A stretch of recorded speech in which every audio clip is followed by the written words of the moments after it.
Val, do you see that in your Generation X, early 40s mom? Do you see that going on in the schools and stuff? Just really trying to cancel or PC, just PC walking on eggshells, or what do you see in your generation? Oh, absolutely. I mean, to me, it was an alarm back in, and this was 2015, 2016.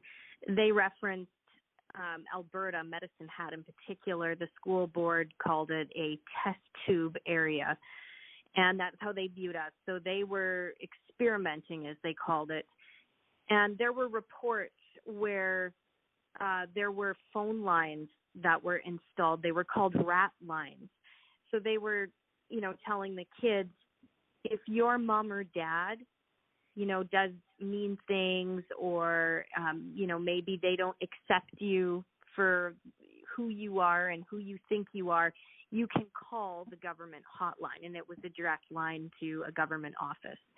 So, things like that, it's just, where do you even start? Like, as a parent, you send your child to school thinking, oh, this is a safe place for them. They're going to learn writing, reading, and arithmetic. Not so much. It's dangerous place in some cases, So, yeah, we're seeing just worst case scenario is in our face, and that's what COVID also exposed. It was, when parents had their children at home and they were seeing what was going on inside the classroom, thanks to Zoom classrooms that were set up. I talked to many, many parents across the United States by this time that were just crushed. But they also were seeing what was happening at school was also part of the problem of what was happening at home. It explained the behaviors, and it also opened the door to some conversations with their children, and that began a rebuilding phase. So for as many awful things that happened during COVID, some good things came, and families came together.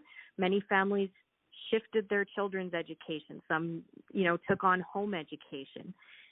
And so, with the bad comes the good, too. So I think we can heal from this, but it really takes parents, taking the paper bag off our heads and addressing what potentially is worst case scenarios. And it's not just school. There's so many things they're exposed to, devices or the TV.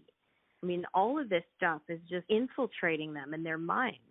And, we could get into brainwashing if you want to go there, but that's it's serious where we stuff. should go.